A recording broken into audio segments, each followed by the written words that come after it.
নমস্কার বন্ধুরা, আবার অনেক দিন পর চলে এসেছি বাটার নান আর সঙ্গে নিরামিষ ছোলার তরকারি নিয়ে বা ছোলার ডাল রেসিপি নিয়ে। কিভাবে বানালে একদম বাড়িতে নরম তুলতুলে বাটার নান বানাতে পারবেন সেই রেসিপি নিয়ে আশা করি আপনাদের ভালো লাগবে। তো দেখতে থাকুন, আর আমার চ্যানেলটিকে আপনি সাবস্ক্রাইব করে দেবেন আর পাশে থাকা বেল আইকনটি চেপে আমার পাশে থাকবেন। ধন্যবাদ সবাইকে। তো আমি একটা বাটিতে ফার্স্ট একটু হালকা উষ্ণ জল গরম করে নিলাম, তার মধ্যে দিয়ে দেব 1.5 চামচ ইস্ট। এর একটা পরিমাপও আছে, আমি যেহেতু 750 মতো ময়দা নেব তার জন্য ইস্টটা আমার সেই মাপেই দিতে হবে। আমি চামচে 2 চামচ দিলাম। আর ইস্টটা সেট হওয়ার জন্য কিছুক্ষণ আমাকে রাখতে হবে, 1 ঘন্টা মতো ঢেকে রেখে দেব। এটা এদিকে ঢাকা থাক আর আমি এপাশে ময়দাটা মাখতে শুরু করে দেব। তো ময়দা আমার মাখার জন্য কি কি লাগবে, আমি 750 ময়দা নিলাম, তাতে 3 কাপ চিনি নেব, 3 চামচ তেল নেব, সাদা রিফাইন তেল, আর একটু স্বাদ মতো লবণ দিয়ে এটা যত ভালোভাবে মাখতে পারবেন। ও আরেকটা কথা বলতে ভুলে গেলাম, ওটাতে আমি টক দই দেব। টক দই না দিলে কিন্তু হবে না। তো এটা যত ভালোভাবে মাখবেন, যত ময়ামটা যত ভালো দেবেন, তত ভালোভাবে কিন্তু ওটা বাটার নানটা ফুলবে বা সফট হবে। আর ওটা ঠান্ডা জলে মাখলে হবে না, একটু হালকা গরম জলটা করে নেবেন, নিয়ে ওতে মাখতে হবে, ভালোভাবে মাখবেন। আর নিরামিষ দিনে কি খাবো আমরা অনেকেই বুঝতে পারি না। তো বাড়িতে যদি এরকম একটা দারুণ রেসিপি থাকে তো আশা করি আপনাদের ভালো লাগবে। আর ময়দাটা মাখা হয়ে গেল, কিছুটা ওর ভিতরে আমি ইস্ট গুলে রেখেছিলাম, সেই জলটা দিয়ে দিলাম, আর হালকা গরম করা জল দিয়ে দিয়ে ভালো করে মাখতে হবে। অনেকটা টাইম লাগবে, একটু টাইম নিয়ে নিয়ে ওটাকে মাখতে হবে। যত আপনারা ভালোভাবে মাখবেন তত ভালোভাবেই হবে। আর আমরা বাড়িতে যেমন ময়দা মাখি সেরকম মাখলে হবে না, একটু নরম রাখতে হবে।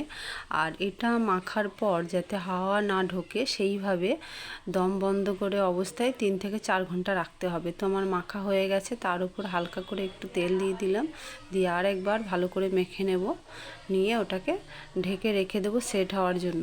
আমি তো 3 থেকে 4 ঘন্টা রেখেছি, আমি যেমনভাবে বলছি আপনারা সেইভাবে চেষ্টা করবেন, দেখবেন ভালো হবে।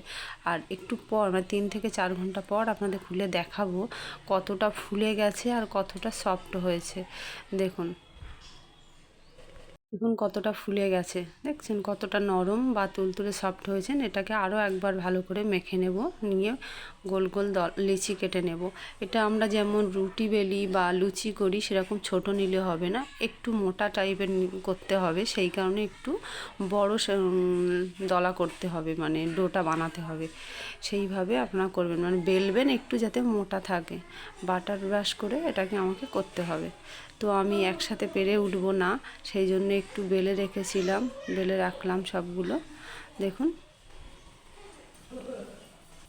দেখুন একটু মোটা করে বেলেছি। আর এটা আমি কিন্তু ননস্টিকের কড়াতে ভাজবো না, আমি ভাজবো একদম লোহার তাওয়াতে আর কি।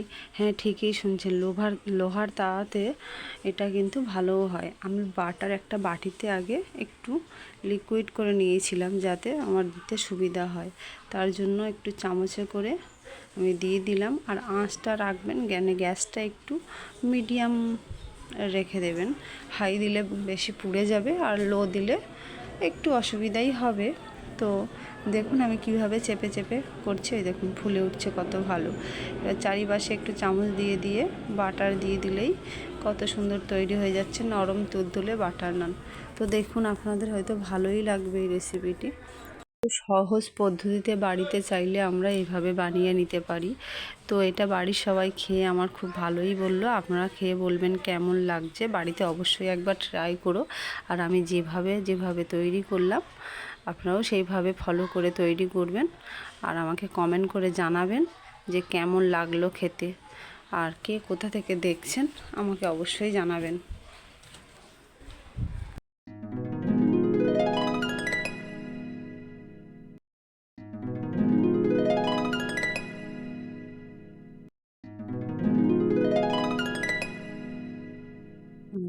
এটা আমরা কি দিয়ে খাবো? নিরামিষ দিনে এরকম চাইলে বানিয়ে ফেলতে পারেন। দেখুন কতটা সুন্দর দেখতে হয়েছে। তো এর সাথে আমি করেছিলাম নিরামিষ ছোলার ডাল। যেহেতু বৃহস্পতিবার আমরা নিরামিষ খাই, তো তার জন্য বানিয়ে ফেলেছিলাম।